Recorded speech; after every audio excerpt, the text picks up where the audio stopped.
It was 15 degrees below zero in Aspen. But the coldest thing on that mountain wasn't the snow. It was the smile my mother gave me as she handed me a piece of plastic trash wrapped in silver paper. 5 feet away, my younger sister Tiffany was screaming at a frequency that could shatter glass, jumping up and down next to a $145,000 Range Rover Sport with a red bow the size of a beach ball on the hood.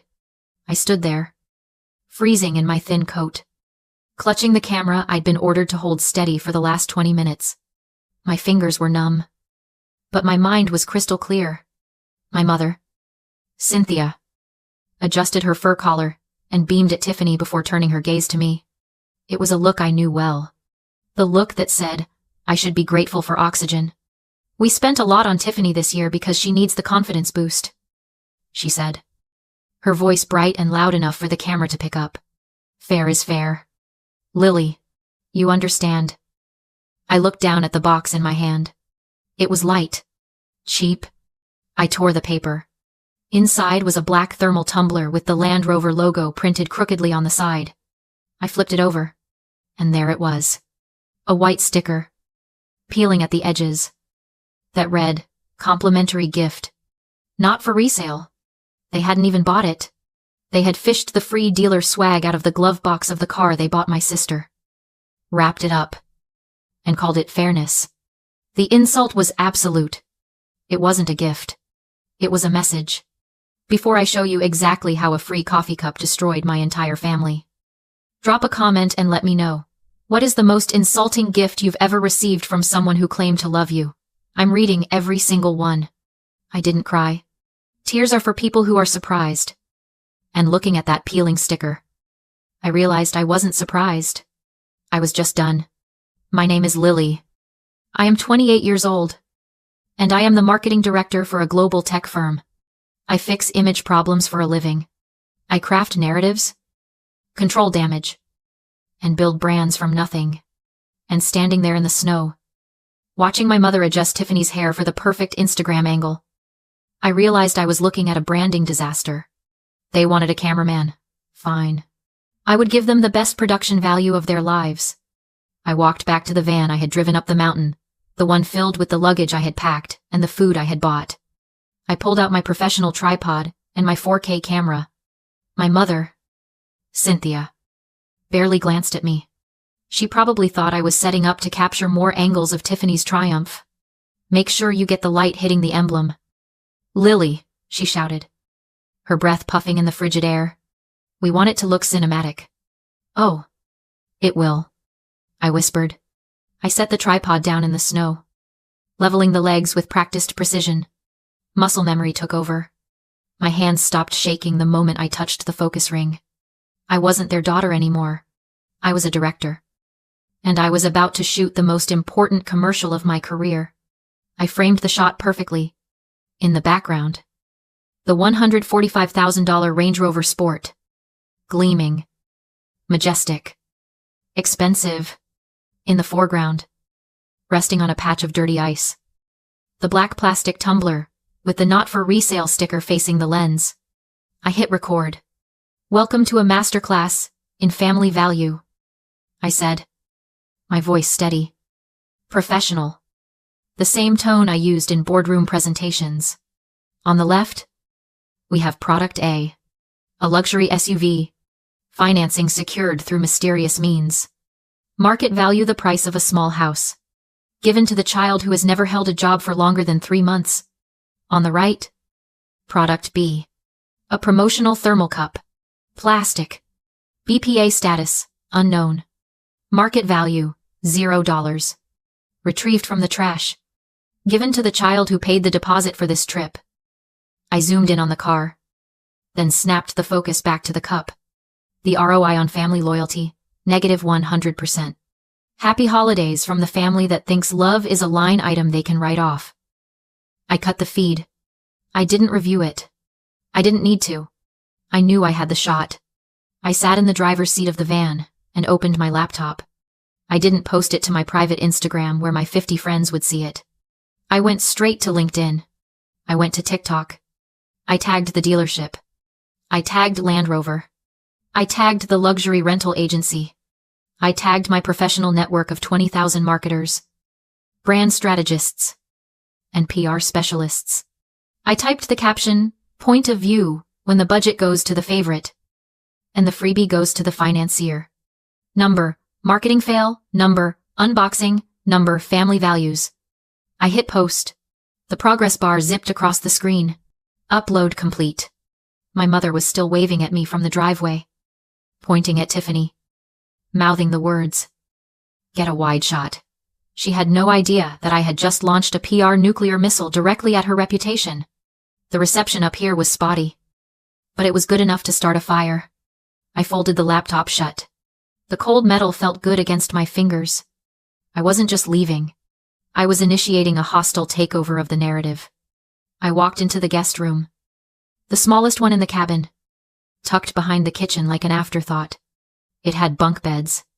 I was a 28-year-old executive paying the mortgage on my own condo in the city, and my mother had assigned me the bottom bunk, while Tiffany slept in the master suite with the jacuzzi tub. I didn't care about the bed. I cared about the receipt glowing on my phone screen. I opened my banking app. There it was. Processed 3 weeks ago. High-altitude luxury rentals. Charge, $3,000. I remembered the call vividly. My father, Robert, had phoned me in a panic while I was in a client meeting. "The card is declining. Lily," he'd said, his voice tight with that feigned helplessness he wore like a uniform. "It's a security glitch. The bank froze it because it's a large transaction. Can you put it on yours? Just to hold the reservation, I'll wire you the cash on Monday." Monday came and went. Then the next Monday, when I asked about it, my mother sighed and told me I was being transactional and ruining the holiday spirit. I hadn't just paid for the deposit. I had booked the flights. I had rented the van. I had driven that van 4 hours through a snowstorm while they napped in the back. I had planned the itinerary, made the dinner reservations, and bought the groceries.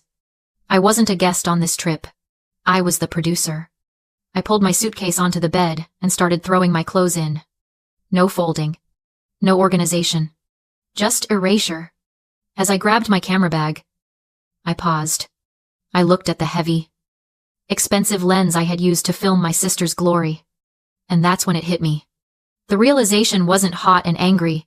It was cold and heavy, like a stone settling in my gut. My mother didn't hate me. Hate implies passion. Hate implies that the other person has power. Cynthia didn't hate me. She consumed me. To my mother, I wasn't a daughter. I was a utility. I was a household appliance. I was the wireless router that kept them connected. I was the thermostat that kept them comfortable. I was the tripod that held the camera steady so the real star could shine. You don't give a Christmas present to your toaster. You don't thank your water heater for the hot shower. You expect them to work. You only notice them when they break. And when they break, you don't comfort them. You kick them. Tiffany was the identity of this family, the beautiful, shiny object that validated my mother's ego. I was the machinery that paid for the lighting bill. Fair is fair, she had said. And in her twisted, parasitic logic, she was right. Why would the stagehand get a bow? The stagehand is supposed to be invisible. I zipped my suitcase shut with a sound that ripped through the quiet room. The guilt that had dogged me for years, the feeling that I wasn't doing enough, that I wasn't lovable enough, evaporated instantly. You don't feel guilty when you unplug a machine. I wasn't abandoning my family. I was simply taking the utility offline. The service outage was about to begin. I grabbed my coat. I checked the room one last time to make sure I hadn't left a single trace of myself behind. No charger. No scarf. No daughter. I walked out of the room and pulled out my phone. It was time to deal with the housing situation. I zipped my bag shut, the sound echoing like a gunshot in the silent room. Before I could grab the handle, the door flew open. Cynthia stood there, breathless, her cheeks flushed from the cold. Holding a ring light I had bought her for her birthday last year. "Lily, honestly? Where did you go?" she snapped, not even looking at the suitcase on the bed. "The lighting is dying out there, and Tiffany wants to do a TikTok dance on the hood. You know she doesn't know how to work the exposure settings. Come fix it. She didn't ask if I was okay. She didn't notice I was wearing my coat. She just saw a piece of equipment that had wandered off set. I'm leaving, I said. My voice was calm. It sounded like someone else's voice. Cynthia rolled her eyes. A gesture so practiced it was almost elegant. Oh. Stop it. You're being incredibly moody today. Just because your sister got a big gift doesn't mean you have to make a scene. It's ugly. Lily. Jealousy gives you wrinkles. She thrust the ring light toward me. Now come set this up. We have maybe 20 minutes of golden hour left. I looked at the ring light. Then I looked at her. For the first time in my life, I didn't see my mother. I saw a tenant. A tenant who was behind on rent and destroying the property. I pulled out my phone and opened the Airbnb app. My name was the only one on the reservation. My credit card was the one on file. I tapped the help icon. I didn't hesitate. I didn't read the terms and conditions. I knew them. I scrolled to the safety center. Report a safety violation. Reason: unauthorized party. Unregistered guests. I hit submit. Then I hit cancel reservation effective immediately. I said, I'm leaving. I repeated, brushing past her. And since I'm the booking guest, and you aren't listed on the reservation, you're leaving too. What are you talking about? She demanded, following me down the hall, her heels clicking aggressively on the hardwood. You can't leave. Who is going to drive the van back? I didn't answer. I walked out the front door, into the biting wind. Tiffany was draped across the hood of the Range Rover. Posing. Robert was holding a reflector. They looked like a bad commercial for entitlement. Lily, my father shouted, waving the reflector. Move the van. It's in the shot. I'm moving it. I called back. All the way to Denver. I threw my bag into the passenger seat of my sedan, the car I had paid for. The car I owned. I climbed in and started the engine. The heater roared to life, blasting warmth into my frozen fingers. Lily! Get back here! Cynthia was screaming now. Standing on the porch, realizing that her production crew was quitting mid-shoot. You are ruining Christmas. I command you to come back here. I shifted into reverse. I didn't look at her. I looked at the dashboard clock. The cancellation policy for immediate safety violations was automated. The smart locks on the cabin were internet connected. I pulled out of the driveway and began the descent down the mountain. The rearview mirror showed them standing there, tiny, angry figures silhouetted against $1 million view they hadn't paid for. 2 miles down the road. My phone pinged. I glanced at the screen. Airbnb support reservation canceled. Smart lock access code. Reset. It was 10 degrees below zero. The sun was setting. And the digital key to the warm, $3,000 cabin they were standing in front of had just evaporated. I turned up the radio. 24 hours later, I was sitting in a king-sized bed at the St. Regis in Denver, wearing a robe that cost more than the gift my mother had given me. The room was warm. The coffee was hot. And my phone was melting down. I had turned off notifications for my family, but I had left them on for my professional network. The LinkedIn post had gone nuclear. 2 million views in 24 hours. It had crossed platforms, jumping from the professional sphere to the chaotic viral landscape of TikTok and Twitter. The hashtag number, fair is fair, was trending. But not in the way my mother would have liked. I scrolled through the comments. It wasn't just strangers offering sympathy. It was marketing directors, brand strategists, and creative leads dissecting the unboxing as a piece of satire. They called it the most honest review of the year. They called my family the bad Santas. Then I saw the notification that made me laugh out loud in the quiet room. The Land Rover dealership, the specific franchise where the car was purchased, had reposted my video. They didn't apologize to my sister. They capitalized on the moment.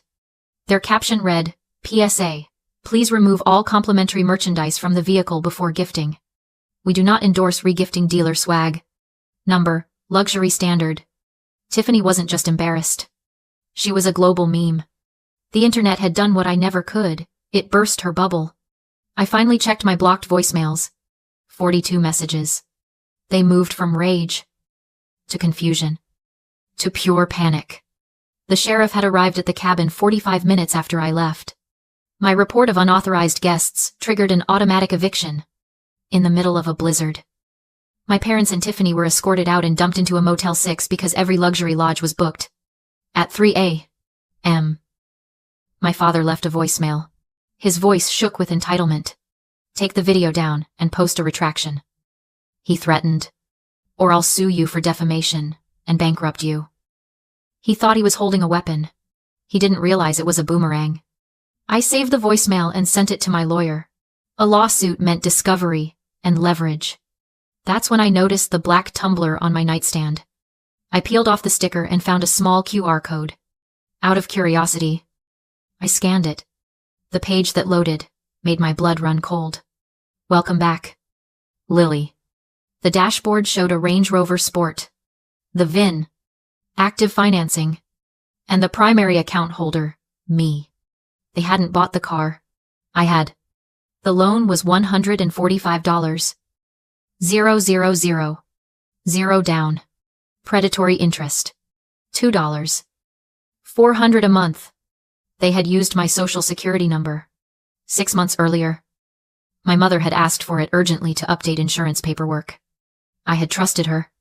She forged my signature and buried me in debt. The car wasn't a gift to Tiffany. It was mine, paid by me, driven by her. And the Tumbler. It was the only thing they could give me without my credit. My father texted next. "Changing tactics. The car's in your name to help your credit." He wrote, "Tiffany drives it. We pay when we can. Don't blow this up." That was the trap. They were betting I'd stay silent to protect my credit. For a moment, I felt cornered. If I reported the fraud, my father could go to prison. If I didn't, I'd be enslaved to a 6-figure loan. Then I remembered the first rule of asset management. The owner controls the asset. I opened the app. Vehicle status unlocked. Location, Motel 6. Glenwood Springs. Fuel 15%. They were trying to leave. My phone rang my father, screaming, "The car won't start. Fix it." "You didn't buy anything," I said calmly, "and the car isn't broken." I tapped stolen vehicle assistance. It says, "Engine immobilized." "Doesn't it?" I continued. "That happens when the owner reports the vehicle stolen." Silence. I sent the GPS location to the sheriff and forwarded the financing documents and his voicemail admitting fraud. Sirens sounded in the background. "The police are here," Tiffany screamed. "Goodbye, Dad," I said, and ended the call. The app updated. Vehicle secured. Law enforcement on scene. The bank wiped the debt once they confirmed I was hundreds of miles away when the paperwork was signed. My credit was frozen, cleaned, and protected. My parents weren't so lucky. Identity theft and wire fraud destroyed what little they had left. Tiffany lost the car, the clout, and the followers. I sat in the quiet hotel room, picked up the cheap Tumbler, and laughed at the irony.